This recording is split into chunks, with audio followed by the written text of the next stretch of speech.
when we talked about Doneiko Slaughter and Dante Thornton in the preseason, I think we all kind of assumed Dante Thornton was going to be the next Randy Moss. That hasn't been the case. And Caleb brought this up. Who needs to get healthier sooner, Doneiko Slaughter or Dante Thornton? That would have been laughable in the offseason. Everybody would have probably said, you got to have Thornton in the lineup because he's going to be a superstar. I don't know. That's the case. Who needs to get healthier sooner? Let me start with you, Jim. I'm going to go Slaughter because I think the secondary has a greater need. I think at wide receiver, you can work around Thornton. He's really done nothing so far, and your offense is still averaging in the high 30s, right? So I think offensively, you can still function and be good without Thornton. In the secondary, they need as much help as they can get. Now, the secondary played pretty well against South Carolina. I'll give them that. But I'm still not completely sold that the secondary can be consistently good. I also think Doneiko Slaughter is probably the best tackler in the secondary. So I'm going to go with Slaughter. Argue that. Really, Caleb?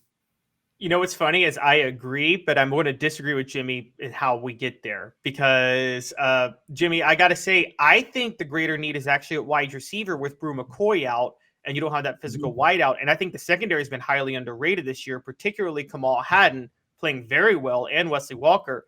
But I'm still going to go Slaughter only because I think Dante Thornton is a waste of a scholarship. I think he is completely fleeced Tennessee. I think he got his NIL money, and I've never seen more of a lack of effort on the field other than Jamarcus Russell with the Raiders, honestly. And wow. The guy on the scissor? I think Dante Thornton got his NIL money and does not care.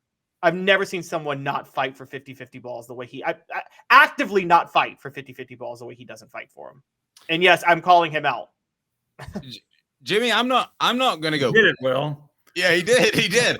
I'm not going to go quite that far, but I do think there were some people in Tennessee's program that felt like he shopped himself to other schools like Miami and got a better deal than some guys that were already proven. I do think that thought is pervasive in Tennessee's program. As a matter of fact, I know it is. Okay. I'm not going to disagree or agree. I just don't know that. Right. So I don't have much of an opinion on that. Here's another reason that I was going to go with Slaughter, which I wanted to slip in. They're going to look at Dee Williams on offense. He is going to make up for Thornton. No, I'm guessing that. I think they're going to do. I think they should do it. And there's been a lot of clamoring for it, including from me, that they need to take a look at him. I actually planted a question with somebody in the Knoxville Quarterback Club to ask Heupel about that because I knew the media had been asking, and I thought Heupel would be really courteous to this guy. So who asked the question? So if it comes from a reporter, he's going to blow you off. Yeah. You know that. Yeah, I know. But from a car dealer, hey, he's not going to blow that guy off.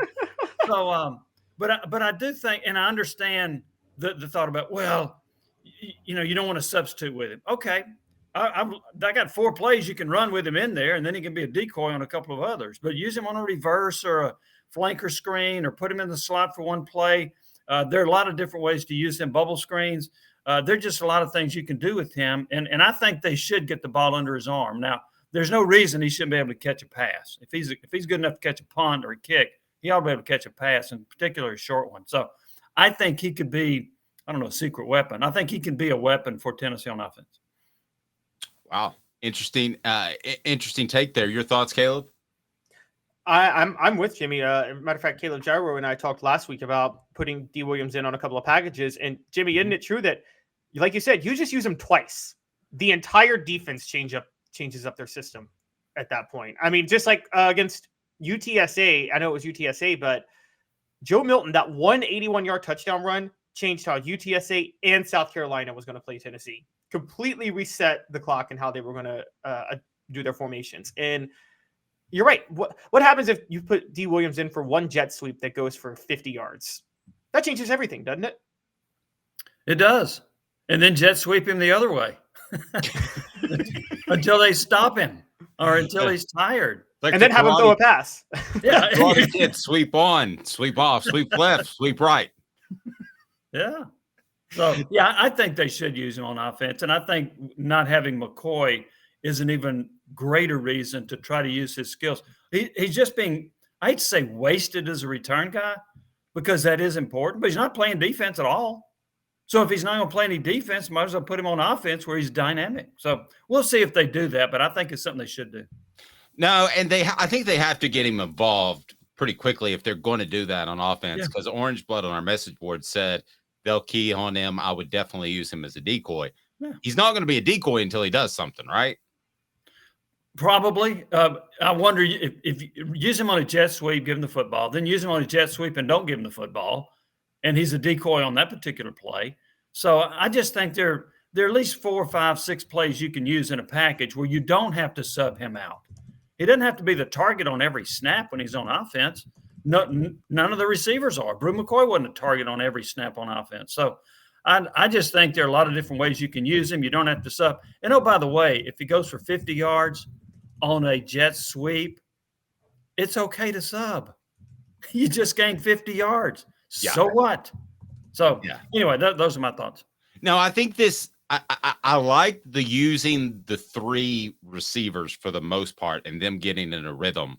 But that doesn't mean you have to do that throughout the entire game. And I think that's right. Kind of Josh Heupel's style right now. He wants to keep those 3 in for a drive in the majority of the game, and he doesn't have to do that. I was actually out in Massachusetts last week visiting my son, and a topic that came up that I wanted to ask you about, you wrote about Dee Williams and James Pearce, and I want to ask you specifically about Pearce because this is the comparison I got that he has, and wait till I tell you who it's from, that he has Leonard Little ability. Okay. And that's pretty strong. And when I tell you who it came from, I think you'll be surprised. Portions of the program brought to you by Zen Sports, the new sports book in Tennessee, revolutionizing the way you earn sports betting rewards. That means no more deposit bonuses that turn into deposit nightmares on Zen Sports. What you see is what you get with their cash rewards program. You get a lot of cash for a welcome bonus, earn an unlimited 5% cash back on your betting volume for your first 15 days when you sign up with promo code HOOKED. That's HOOKED. Unlimited 5% cash back. Keep betting, keep earning with up to 3% cash back on your betting volume every month after that. Refer friends to earn a percentage of their betting volume as cash rewards too. Zen Sports bringing the cash back to Tennessee. So if you bet big on sports, you want to be betting on Zen Sports. Zen Sports betting just got better. Gambling problem? Call 1-800-889-9789. Must be 21 or over and in Tennessee to bet. It was Fred White who told me that. So that's pretty strong praise coming from a former Vol. What do you think of James Pearce's ability to be a Leonard Little type of player? I agree with that. In fact, when you first said that, the first name that came to mind was Leonard Little. I think Pearce is that good. He's got a great first step. He also has he's got a couple other moves. He took that South Carolina freshman offensive tackle, and he would either go wide, he would fake, go wide, go inside. He's got enough strength to power rush. I was stunned when the special teams coach said that, and Pearce is on the punt coverage team. They time you in a running start, and you're in a 4.140. That's ridiculous for somebody that size, 6'5", 242 pounds, something like that. I think he's got that kind of ability. He's got 5 sacks. He's among the SEC leaders. Really good chance he'll get to double digits in sacks this year. He's that good. I think he is an all-SEC player, potential All-American player for Tennessee. Wow. Okay. He is very good. You also wrote about, I believe, Dylan Sampson while I was out in Massachusetts.